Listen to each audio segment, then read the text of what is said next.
After 10 long years, history is about to be written in the skies once again. South African Airways, one of Africa's most iconic and historic carriers, is returning to India. Yes, after a decade of silence, after struggles that nearly shut it down for good, the airline is making a comeback to one of the world's fastest-growing aviation markets. This is not just about airplanes. This is about connections, about trade, tourism, and diplomacy. About two nations with deep roots, South Africa and India, reconnecting through the skies after years of separation. But here's the big question. Why did South African Airways leave India in the first place? Why is it returning now? And what does this comeback mean for travelers, for businesses, and for Africa's place in global aviation? In today's episode on Eazicho Africa, we're taking a deep dive into this fascinating story. We'll look at the rise of South African Airways, the reasons it was forced to cut routes, the massive shifts in the global aviation market, and why this return to India could be the start of something much bigger. So buckle up, because this is not just a flight. It's a story of resilience, revival, and reconnecting continents. To understand the significance of this return, let's go back nearly 90 years. South African Airways, or SAA, was founded in 1934, making it one of the oldest airlines on the African continent. In its early days, it served short domestic routes within South Africa, but it quickly grew into an international powerhouse. By the mid-20th century, SAA was flying long-haul routes to Europe, North America, and across Africa. It became a symbol of modernity, connecting South Africa with the wider world. In fact, for decades, SAA was regarded as Africa's most prestigious airline, competing with the likes of British Airways, Lufthansa, and Air France. But what about India? Well, in the early 1990s, when India's economy was opening up to global markets, South African Airways spotted an opportunity. Direct flights between Johannesburg and Mumbai were launched, and later, routes to New Delhi were also added. These flights weren't just about transporting passengers. They were about connecting two nations with deep historical and cultural ties. Remember, India has one of the largest diaspora populations in South Africa, especially in Durban. Families, students, tourists, and business people all benefited from this direct connection. Cargo was equally important. South Africa exported gold, diamonds, and minerals, while India sent pharmaceuticals, textiles, and IT services. These flights symbolized a bridge, not just in the air, but in economics, culture, and diplomacy. By the early 2000s, these routes were well established. Travelers praised the convenience, and businesses welcomed the speed of direct flights compared to long layovers in the Middle East. SAA had carved out a niche, and for a while, everything seemed to be working. But behind the scenes, storm clouds were forming. Financial mismanagement, rising competition, and global pressures began to weigh on South African Airways. And soon, difficult decisions had to be made, decisions that would sever this vital connection with India. So what happened? Why did South African Airways disappear from India in the early 2010s? The answer lies in a mix of financial trouble and competitive pressure. Throughout the late 2000s and early 2010s, SAA was drowning in debt. The airline suffered from poor management, political interference, and a global financial crisis that rocked the aviation industry. At the same time, competition was heating up. Middle Eastern airlines like Emirates, Qatar Airways, and Etihad were expanding aggressively. They offered cheaper flights, luxurious services, and convenient connections through their hubs in Dubai, Doha, and Abu Dhabi. For many passengers traveling between India and South Africa, it became easier and sometimes cheaper to fly via the Gulf rather than taking a direct SAA flight. SAA's costs were rising too. Maintaining long-haul flights is expensive, especially when fuel prices soar. Without the latest fuel-efficient aircraft, SAA struggled to keep up. Passenger numbers began to decline, and cargo volumes shifted to competitors. In 2012 to 2013, the situation became unsustainable. The airline's leadership decided to cut unprofitable international routes, and sadly, India was one of the casualties. The last SAA flight left Indian soil, ending what had once been a promising bridge between Johannesburg and Mumbai. The withdrawal was more than just an airline decision. It symbolized the decline of a national carrier once seen as a leader in Africa. For Indian travelers, it meant losing a direct link to South Africa. For businesses, it meant longer travel times and more reliance on Middle Eastern hubs. And for SAA itself, it marked a retreat as the airline focused on survival rather than expansion. But while the route disappeared, the demand never really went away. India and South Africa's ties, economic, cultural, and political, continued to grow. The only thing missing was a direct flight. The decade that followed saw enormous changes in the global aviation industry. The Middle Eastern giants, Emirates, Qatar Airways, and Etihad, solidified their dominance. They positioned themselves as the ultimate connectors between East and West. If you were flying between Africa and Asia, chances are you were passing through Dubai, Doha, or Abu Dhabi. Meanwhile, Indian Airlines began to rise as well. Air India expanded long-haul operations. Indigo became a low-cost powerhouse, and Vistara entered the market with premium services.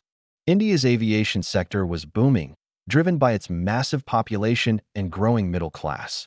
On the African side, Ethiopian Airlines surged ahead. While SAA struggled, Ethiopian built a reputation as Africa's leading international carrier.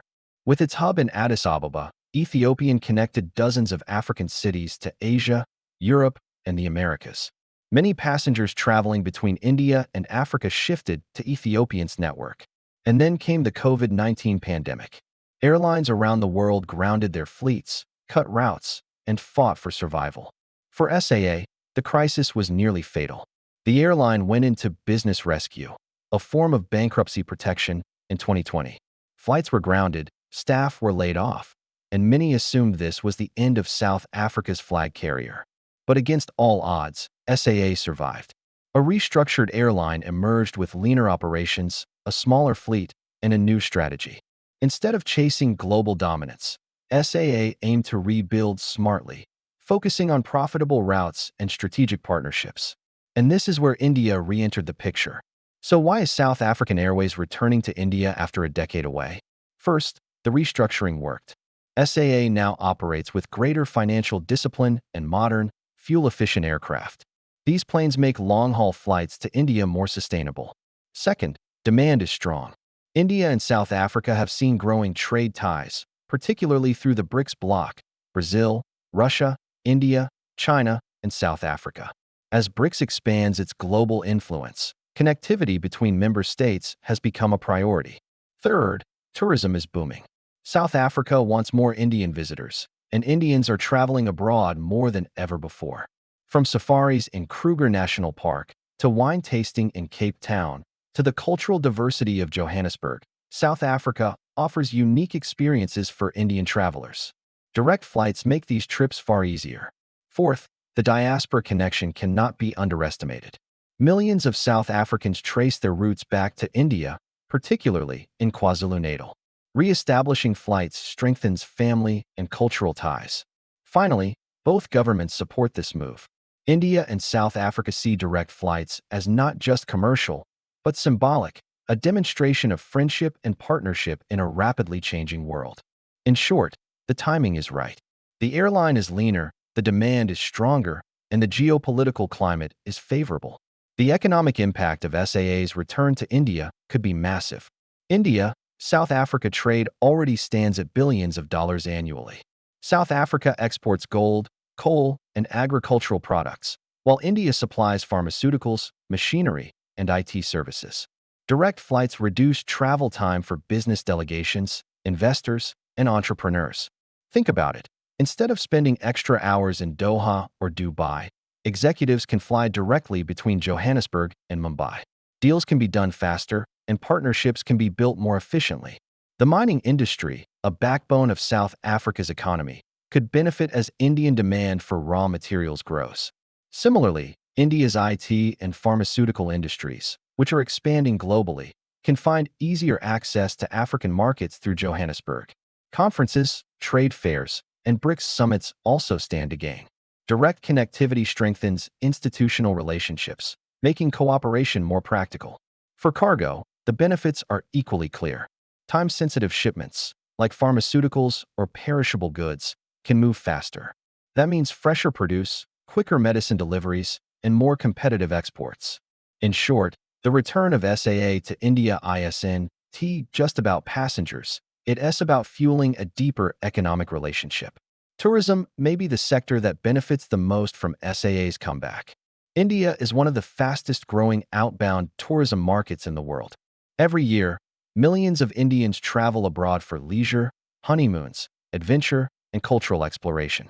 South Africa wants a bigger slice of that pie. From the iconic Table Mountain in Cape Town to the wild safaris of Kruger National Park, South Africa offers unique attractions that few other countries can match. Direct flights make it more appealing for Indians to choose South Africa over destinations in Europe or Southeast Asia. At the same time, South Africans are curious about India. Many travel to explore its spirituality, history, cuisine, and festivals. Tourism boards on both sides are likely to ramp up promotions now that flights are back. Cultural exchange is another dimension. Bollywood has filmed extensively in South Africa, boosting its visibility among Indian audiences. Meanwhile, Indian culture, from food to music, is deeply rooted in South Africa, thanks to its large Indian origin population. Direct flights revive these cultural exchanges. Students, artists, families, and tourists now have an easier bridge between the two nations. Of course, the road won't be easy. Competition is fierce. Middle Eastern carriers remain dominant and won't give up market share easily. Ethiopian Airlines is also a strong competitor. Indian carriers like Air India and Indigo are expanding aggressively, and they may eventually target Africa more directly. Operational costs are another concern. South African Airways must remain financially disciplined. Any misstep could put the airline back into crisis. Brand loyalty is also a challenge. After being absent for 10 years, will Indian passengers trust SAA again? The airline must prove itself with reliability, good service, and competitive pricing. Political and economic stability in South Africa is another factor. Investors and travelers need confidence that the airline is backed by a stable home base. These challenges are real, but they are not insurmountable. With the right strategy, SAA can reclaim its place in India's skies. Looking ahead, the potential is exciting. India is positioning itself as a global aviation hub. As Africa rises, stronger links between the two regions are inevitable. South African Airways' return may inspire more airlines to expand in this corridor. We could see code-sharing agreements between SAA and Indian carriers like Air India, offering passengers even more options. Cargo alliances could boost trade further. BRICS cooperation may also drive aviation ties. With member states pushing for stronger South-South cooperation, air travel becomes a vital connector. The symbolism is powerful too. These flights show Africa and India looking toward each other, rather than relying only on Europe or the Middle East for connections. So, after a decade of absence, South African Airways is finally back in India. This is more than a business move, it's a statement. It says that Africa and India are ready to deepen their ties. It says that an airline once written off can rise again. And it says that the future of global aviation is not just about the West, but about new connections between the global South. For travelers, it means more options, shorter journeys, and exciting new adventures. For businesses, it means faster deals, stronger partnerships, and new opportunities. For culture, it means renewed exchange, friendship, and discovery. Of course, the journey won't be without turbulence. SAA faces stiff competition and must prove itself all over again. But the fact that it is even back in the skies to India shows resilience, determination, and hope. At Iazicho Africa, we believe this is just the beginning. Africa is rising, and its connections with India, in trade, culture, and aviation, are only going to grow stronger. So what do you think? Will South African Airways succeed in its comeback? Will travelers choose the direct route over the Middle Eastern hubs? Let me know your thoughts in the comments below. And don't forget, if you enjoyed this deep dive, hit that like button, share this video, and subscribe to Iazicho Africa for more insights into Africa's global rise. Until next time, safe travels, and see you in the skies.